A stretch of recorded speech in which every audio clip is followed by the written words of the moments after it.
miles up from New York, and for some reason or other I was able to qualify. I had the 4 years of Latin that were required.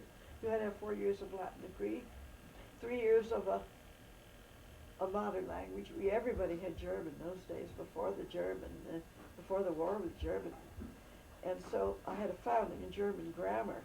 When I got to college and went on with German, you had to discuss it, and that's where I couldn't yet talk.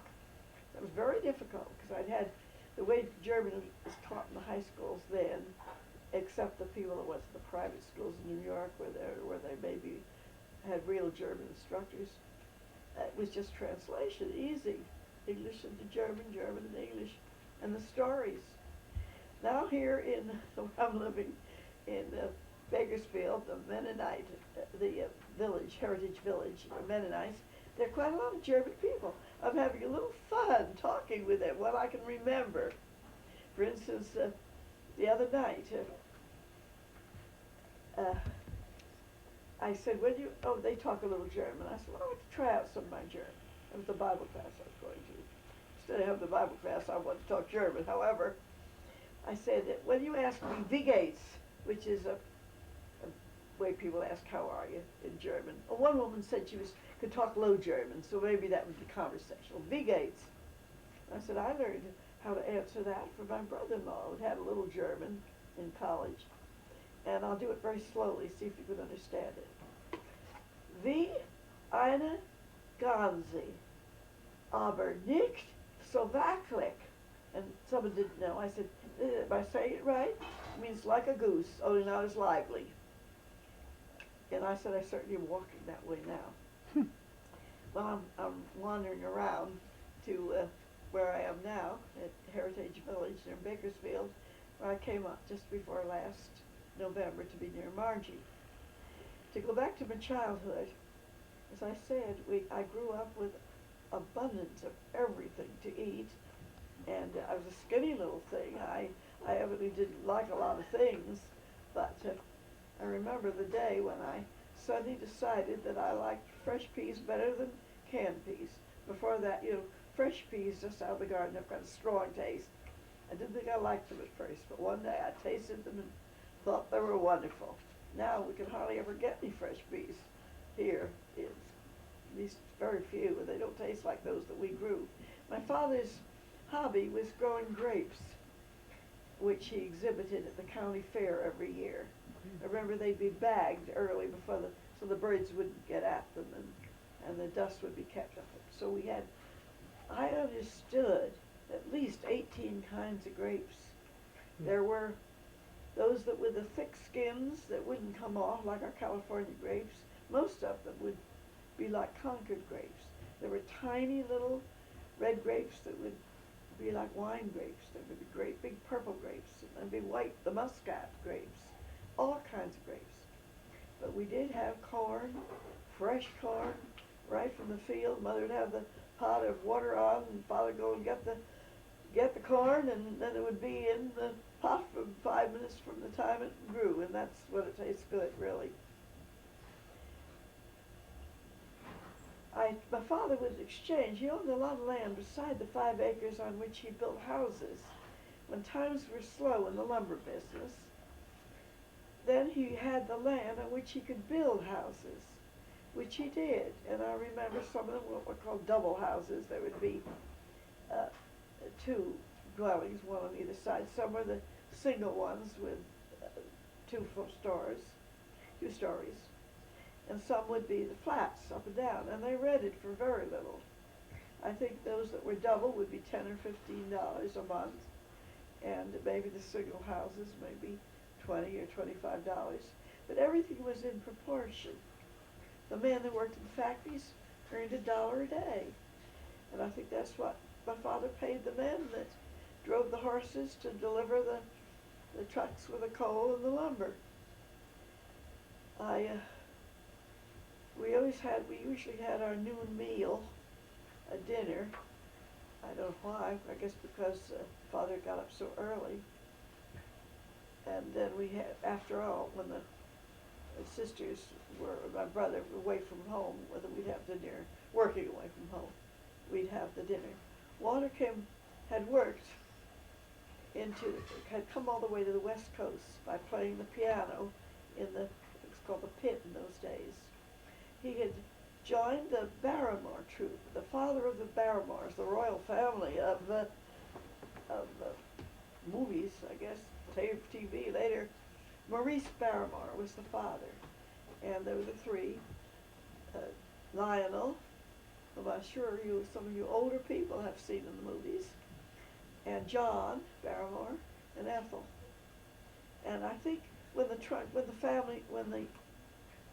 company went broke in California, and Walter came home, that trunk came home, and I was so interested in seeing the clothes, the things that he had in the theater. They were the Spanish clothes, such as the Spanish dons had worn, the flat hat with the little brass trimming, the coat, the pants with the brass, the flared pants with the brass, and the jackets that you maybe see in pictures of the early settlers of California. My idea was these plays must have been written about the early California days when the Spanish had to move out, you see, and they would deal with that period of after the war, when a great deal of sadness about it, such as in Ramona would be an example of the type of thing that happened. And I remember the grease paint, the big sticks of grease paint. I was only 8 years old at that time. And I remember the day, the great rejoicing when Walter was coming home. And obviously the fatted calf was killed and wonderful dinner prepared. And I remember Walter taking me on his lap and saying, "But she's so little." It was a skinny little thing. "She's so little." And putting a little ring on my finger that had a tiny little diamond in it and a little gold pencil, which I have to this day. And those are memories that I treasure very much. To go back into the family background, which I think you might be interested in, the earliest recollection that earliest entry that we have of anyone on my father's side was a John Geralaman who came from Holland to northern New Jersey, a little town called Sparta. And the entry is from the Revolutionary War, in which he was must have fought. I think they call it ensign, maybe. Although that belongs to nautical, doesn't it more? But at any rate, John Geralaman was the early ancestor. From there on, you see, that's how we happen to be in New Jersey. The family seemed to move in different places in New Jersey, northern New Jersey, and eventually down to Essex, Morris County and Essex County, where I was born. It's interesting to trace that family. Geralaman is certainly not a Dutch name, although the first names were Dutch, Nicholas, Henry, undoubtedly Heinrich. There was the Elias, Thomas, for which my line came, Thomas. He was my grandfather. My thought, this is just somebody traced the name, and they saw that the Geralamans lived in England, and had come from England to Holland. We don't have any dates for that, or any heritage as far as our family went, only the name. Well, Geralaman is certainly not an English name, although on the records, I think they said that there was one, Anne Geralaman, who was lady-in-waiting to one of the queens, Queen Anne, I believe, also. So the name Anne Geralaman has carried on down. Now, this is only then the same man who traced the name to the Greek Hieronymus, who was a Greek historian, and the H's became J's. That seems logical to me, that the Greeks, as many of you know from history, the Romans conquered the Greeks. The Greeks went to Italy with them because they were better educated. The Romans had been dealing in warfare. They were their scribes. And then when Caesar's legions went out to Britannia, which later England was part of Britannia, that's how the Geralamans, first we have the name Girolamo in Italy, spelled with a G. Girolamo Savonarola was a monk who was burned at the stake for his heretical views. Now, knowing the Girolomans, they were always wanted to follow their own way, and that's probably why they left England to come Dutch. Our histories tell us that many people left England. I think that was might have been the early 17th century, because they didn't want to go to the Church of England. They had their own views. And so when they were in Holland, they had freedom of religion, and I guess were Protestants.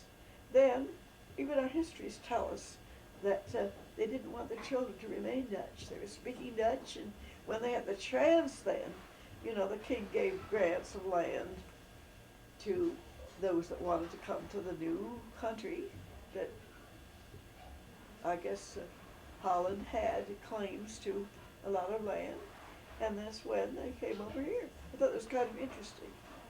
On my grandmother's side, my father's mother, she had been descended from the French Huguenots.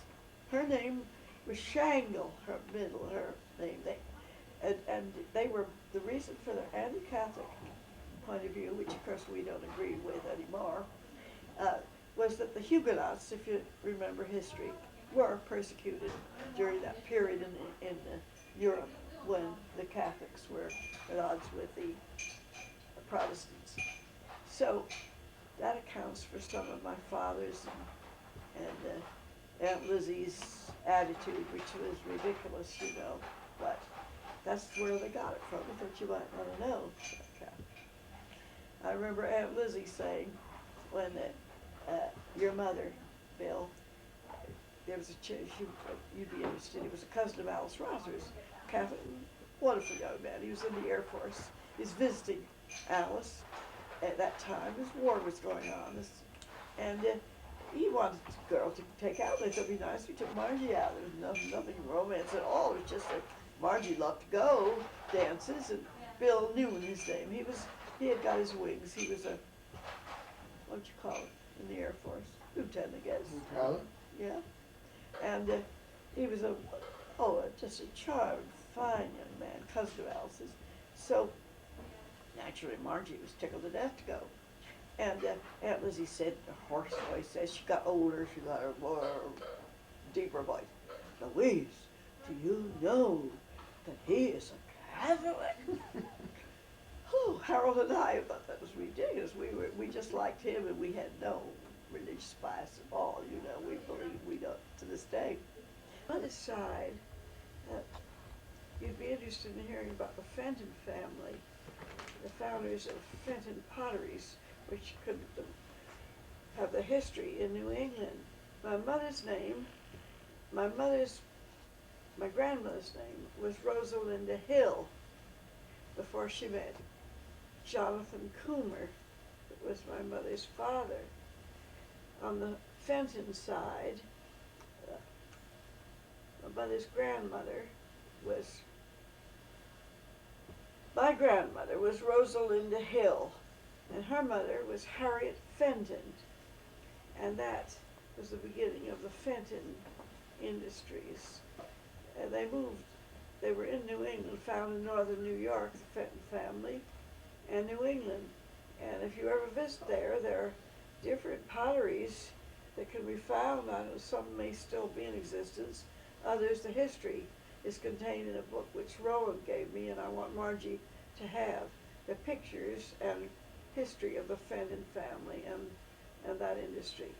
I thought if I ever got to New England again, which doesn't seem likely, one place I wanted to visit was a place called Rehoboth. Rehoboth, I believe, is the correct pronunciation. It's a biblical name, Rehoboth, and you'll find it on the map way down in the corner of, would be the south west corner of Massachusetts, just over the Rhode Island line. I thought it'd be very interesting to visit that little place if you ever go. I understand they're a very important display of the Fenton pottery. It rarely